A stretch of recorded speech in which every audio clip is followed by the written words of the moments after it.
Big stuff happening, as you may have heard. Matt Ryan, as many people thought last week he'd be off and out of Atlanta. That has happened. They get a third-round pick back. So another stud quarterback goes to the AFC, while Baker Mayfield still sits with the Cleveland Browns. Plus, you got a lot of Yankee stuff. Well, most of you are ticked off about that. We now wait to see what the Giants do with Daniel Jones, and we've got plenty of tournament action as well. Good afternoon, Evan. How are you today, kid? I'm great. I had a great weekend. Did you have a great weekend? I always have great weekends. Yes, life is fantastic. Good. Life is fantastic. I'm glad. Yes. Well, listen, to me, you got to start now quickly with the NFL. Plenty of time for you Yankee fans to bitch and moan about your $250 million payroll that you're not happy about. Wah, there are two teams who spent more than us. Wah, Story went to the Red Sox. Wah, we got had by the Minnesota Twins. And, of course, now the latest thing that's coming out, the letter that apparently Rob Manfred sent to the Yankees in regards to their alleged cheating scandal, literally a couple of years ago, is going to now be made public over the course of the next couple of weeks. But Matt Ryan, out of Atlanta, goes to Indy, is apparently going to get more money and a lengthier deal now to be their quarterback. It didn't work when they brought Phillip Rivers in, so they figured try it again with Matt Ryan. And now the AFC, I mean, no matter everywhere you look, there's a franchise quarterback. This isn't daunting like the other ones are, but it's the cherry on top. That's sure what it is. The AFC cherry on top at quarterback, and Atlanta was right to do it, man. I said this to you last week.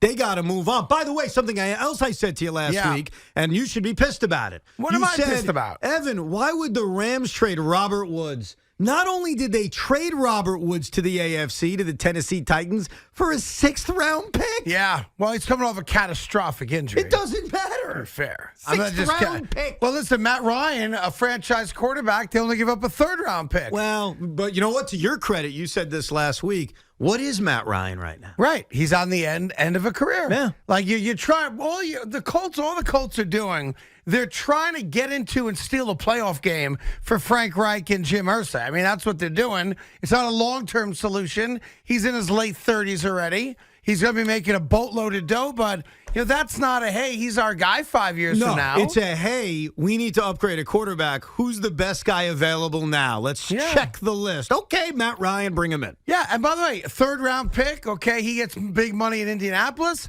and now the Atlanta Falcons are searching for their next quarterback, which does bring to mind my favorite topic of the day.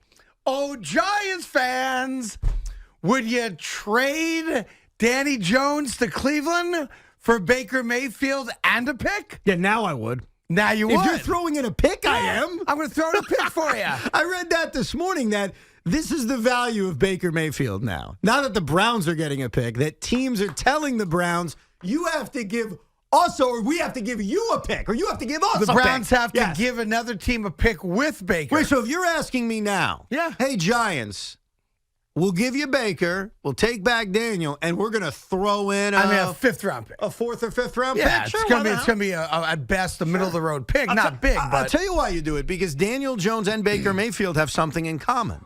Neither one of them will be the Giants' quarterback 2 years from now. Now, there is one problem with that, of course, and just to be clear about it, you may have seen the Giants had small news earlier today or late yesterday. They have acquired another player. Most of you have never heard of him.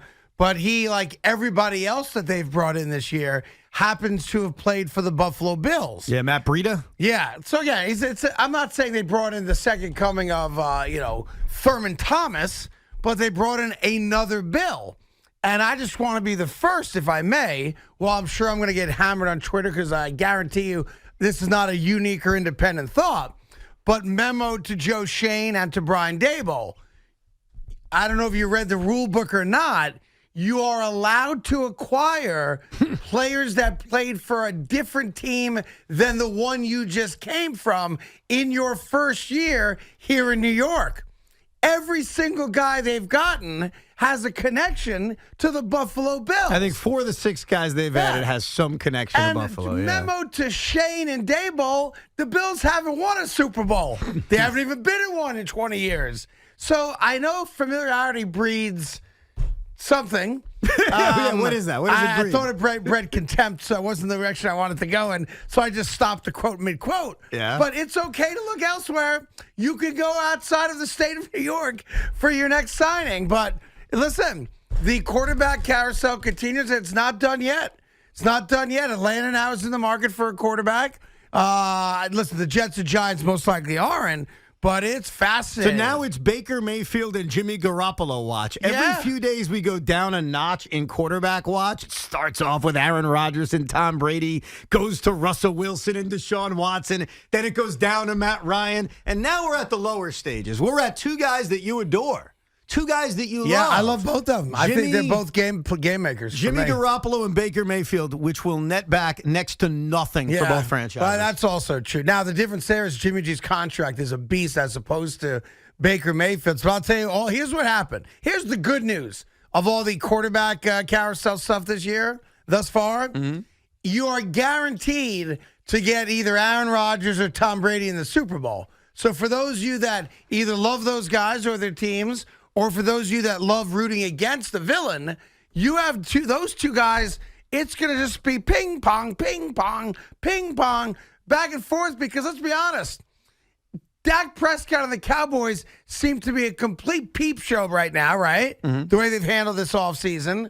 Who else is going to represent the NFC? You left out one person. Who did I leave out? Your guy, your team. Who did I leave out? Kelly Stafford's husband. Yeah, I did leave them out. You can't leave them out. Yeah, all right. So you got three teams that have a legitimate crack and going to a Super Bowl. And I'm good with that, too. Yeah, those are the three. This is a lock guarantee of all the locks in the world, including the locks I buy at Barney Greengrass. Mm-hmm. Stafford, Brady, Rodgers. One of them three is going to be in every Super Bowl for the next 3 years. That's it. That's it. Like, if I'm in the NFC, sorry, Giants fans, why play? Why play? Well, look at their roster. That's the best explanation for why play. Yeah. They're not going to be good next year. Not going to be good Doesn't at all. matter what quarterback's in that conference. Yankee fans, all right, let's get into it. You're upset. Your butt cheeks hurt. Are you upset? I'm not upset at all. You're the one who guaranteed Yankee fans Freddie Freeman and Carlos Correa. Turns out we didn't have the money to get them. What do you mean we didn't have the money? They made the classic mistake. I even read Buster Olney's report over the weekend that the Freddie Freeman thing went down, in which Freddie would have played for New York possibly. Brian Cashman didn't think he had the budget for it. So you had the owner coming out last week on Friday saying that we lost a lot of money the last 2 years, and that does play a role in who we sign and how much money we can commit to signing guys. You have the Buster Olney report, which was specific to Freddie Freeman. Now, I don't think Yankee fans are upset about the deal Story got, other than he went to the Red Sox.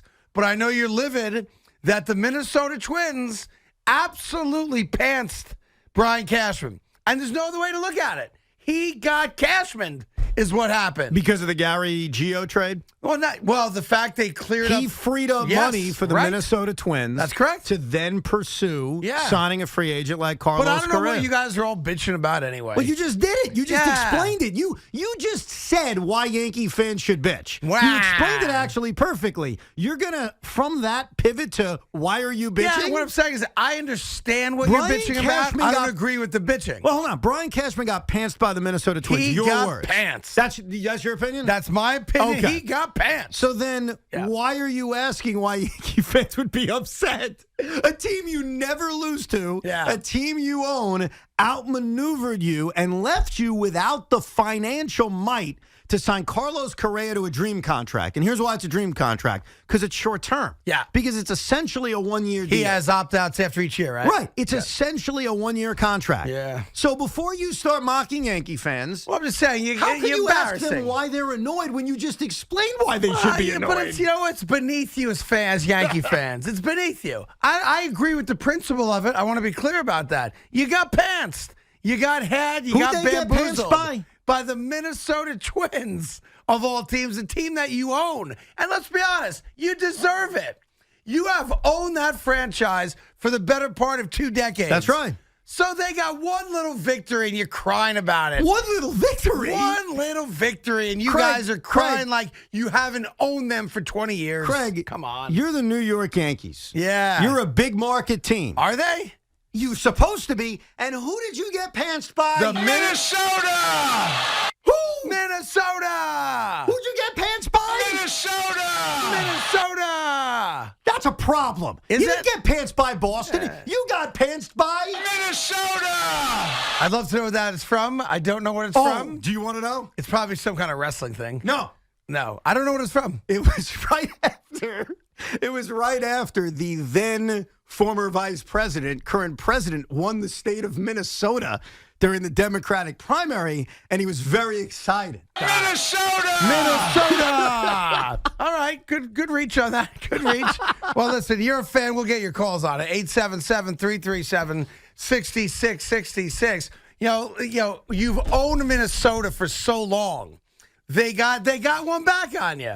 All right, big effing deal. You have a $250 million payroll. Everyone in this room has agreed that the Yankees, talent-wise, if they're healthy, could still reasonably win 100 games this year. So what are you bitching about? No. Let's go back. Wow. Let's go back to October 6th, Oh, wait a minute. 2021. Tommy's here today. The 4-day work week, I guess, was just last week. Interesting.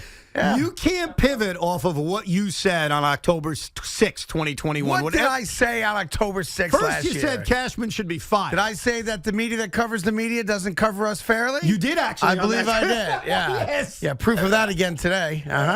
Yep. I'm waiting for it. I'm sure there's a tweet coming though. That was actually consistent. I think you did say that on October 6th, Yeah, I'm sure I 2021. did. I'm sure I But did. you can't pivot like that. You were upset and angry and disgusted by what the Yankees accomplished in 2021.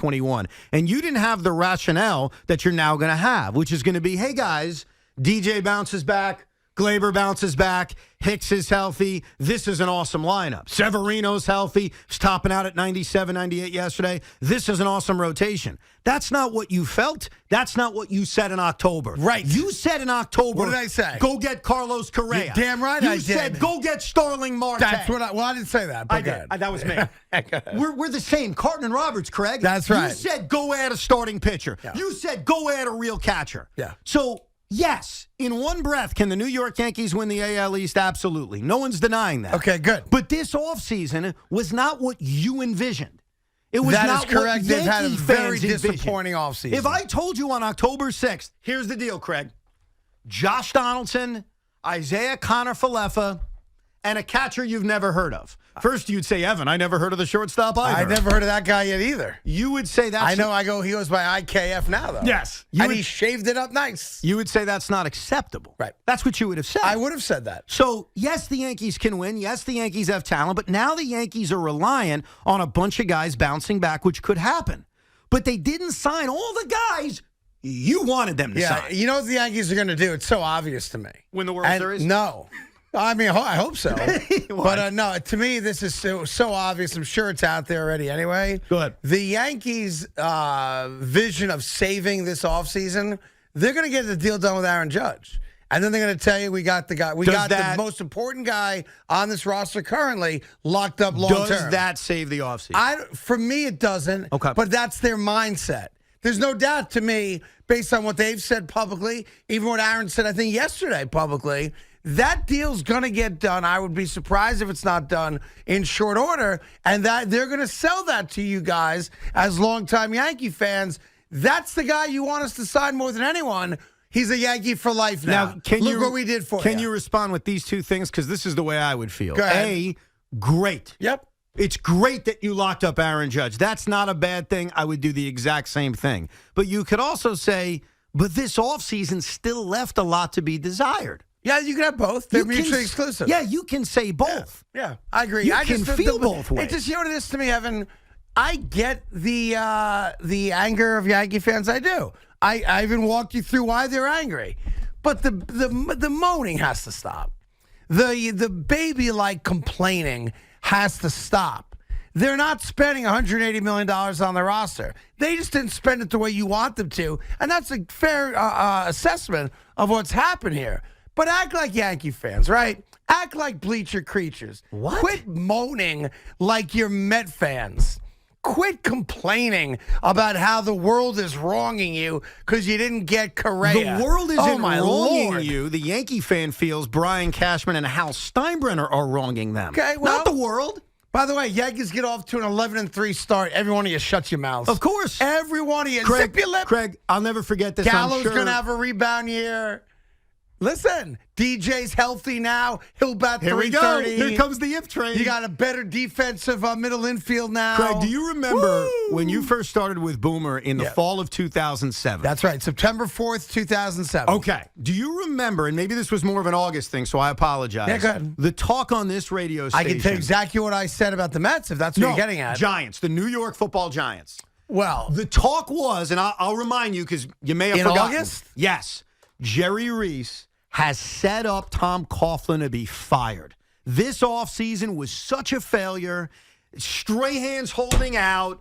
Who knows about the quarterback? And the expectations for the 07 Giants, based on an offseason that left a lot to be desired, was actually the belief of they've set up the coach to be fired. And they went on and won the Super Bowl. So to your point, a good offseason doesn't mean you're winning anything. That's true. And a bad offseason doesn't mean you're going to be a failure. But let's agree on something. Okay. This was not the offseason you thought was going to happen. I can absolutely agree with that. And that's all I'm saying. Okay, we're on the same page. It's a rare moment in this show's history. 877-337-6666. Good job by the New York Mets. My main man, Mikey Nichols, who, as you know, unfortunately was paralyzed in a bad hockey accident almost 10 years ago now, was looking for 3 handicap section seats, I guess, to a game at Citi Field. So he found a section that had 2. He couldn't get a 3rd.